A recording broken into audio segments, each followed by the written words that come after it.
और छत्तीसगढ़ में महतारी वंदन योजना का पोर्टल अब एक सप्ताह में खुलेगा, जहां आपको बता दें कि मंत्री लक्ष्मी राजवाड़े ने इसको लेकर जानकारी दी है। मुख्यमंत्री की अनुमति मिल गई है। उन्होंने कहा कि बस्तर संभाग के जिलों से इसे शुरू करेंगे और उसके बाद बाकी संभागों का पोर्टल भी जल्द ही खोला जाएगा। नए महिला हितग्राहियों के नाम भी इसमें शामिल किए जाएंगे। यहां आपको बता दें कि पोर्टल खुलने को लेकर जहां लक्ष्मी राजवाड़े ने इसको लेकर जानकारी भी दी है और मुख्यमंत्री से इसको लेकर अनुमति मिली है। उन्होंने कहा कि पहले इसे बस्तर संभाग में खोला जाएगा, जिसके बाद अन्य संभागों में भी जल्द ही ये पोर्टल शुरू किया जाएगा। किस्त 1 तारीख को फिर से जारी होगी और इसको फिर से मतलब बहुत जल्द ही सीएम साहब का भी अनुमति मिल गया है। बहुत जल्द पोर्टल खोलेंगे और इसको सरगुजा बस्तर संभाग से स्टार्ट करेंगे। बस्तर संभाग के सभी जिलों का पोर्टल खोल के पहले वहां का भरेंगे, फिर धीरे से बाकी संभागों को भरेंगे। 29वीं किस्त 1 तारीख को फिर से जारी हो। और इसी पर ज्यादा जानकारी के साथ दिलीप हमारे साथ जुड़ गए हैं। दिलीप, क्या कुछ जानकारी महतारी वंदन को लेकर पोर्टल खुलने जा रहा है, एक कितनी बड़ी सौगात के तौर पर लाभार्थियों के लिहाज से कितना महत्वपूर्ण इसे माना जाए? जी बिल्कुल कृतिका, बता दें कि प्रदेश में महतारी वंदन योजना के माध्यम से प्रदेश की लगभग 68,48,000 से अधिक महिलाओं को इसका लाभ मिल रहा है, जिन्हें प्रति माह 1,000 रुपये की राशि उन्हें दी जाती है। डायरेक्ट ट्रांसफ़र बेनिफिट के माध्यम से, डीबीटी के माध्यम से उनके खातों पर 1,000 रुपये की राशि दी जाती है।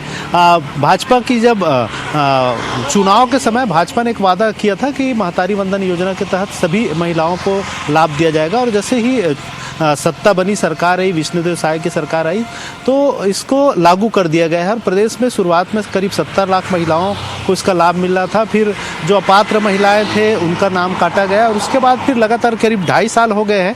तो ये भी मांगे आ रही, क्योंकि इसमें जो क्राइटेरिया तय किया गया था कि न्यूनतम 21 वर्ष की आयु सीमा, और जिसमें विवाहित, विधवा या परित्यक्त महिलाएं इसमें शामिल होंगे, ये क्राइटेरिया तय किया गया था। कम से कम आयु इसकी 21 वर्ष रखा गया था, क्योंकि 2.5 साल हो गए। इस बीच में बहुत सारे और पात्र हितग्राही की श्रेणी में आ चुके हैं, लेकिन क्योंकि पोर्टल अभी तक खोला नहीं गया था, इसलिए बहुत सारे लोग उससे वंचित है।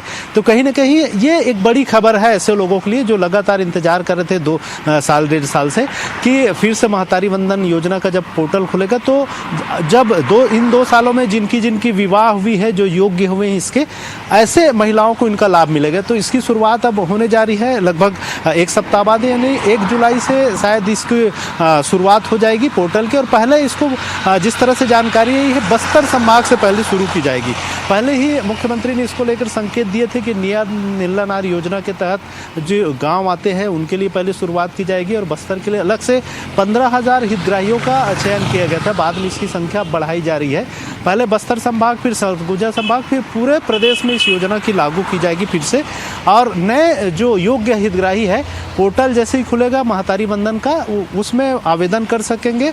और जो इसमें योग्यता मांगी गई है, जो जानकारी उपलब्ध कराई गई है, वो जानकारी उनको उपलब्ध कराना है, अपना बैंक खाते के साथ आधार कार्ड सहित तमाम जानकारी। उसके बाद उनके खाते में भी अब अगले महीने से फिर, जब ये रजिस्टर्ड हो जाएंगे, उसके अगले महीने से फिर उनके खाते में भी 1,000 रुपये प्रति महीना आना शुरू हो जाएगा। इस तरह से जो योग्य हितग्राही है, जो लंबे अरसे से इंतजार कर रहे थे, उनके लिए यह बड़ी अच्छी खबर है कि निश्चित तौर पे आने वाले बिल्कुल दिलीप, कहीं ना कहीं महिलाओं के लिए एक बड़ी सौगात के तौर पर तो इसे देखा जाए, लेकिन महिलाओं को जागरूक करने के लिए, पोर्टल की जानकारी देने के लिए भी क्या शिविर लगाए जाएंगे? उन्हें जागरूक कैसे किया जाएगा पोर्टल को लेकर? जी बिल्कुल, अलग अलग माध्यमों से, न्यूज़ पेपर्स है, प्रिंट मीडिया है, इलेक्ट्रॉनिक मीडिया है, और साथ ही साथ क्योंकि सभी गांवों में आंगनबाड़ी है, जिनके माध्यम से आंगनबाड़ी की जो सहायिका है और आंगनबाड़ी की जो शिक्षिका है, इनके माध्यम से भी, और स्वास्थ्य शिक्षिकाएं हैं, इनके माध्यम से भी तमाम जो सरकारी योजनाएं लोगों तक पहुंचाई जाती है। तो निश्चित तौर पर उनकी एक बड़ी भूमिका रहेंगी।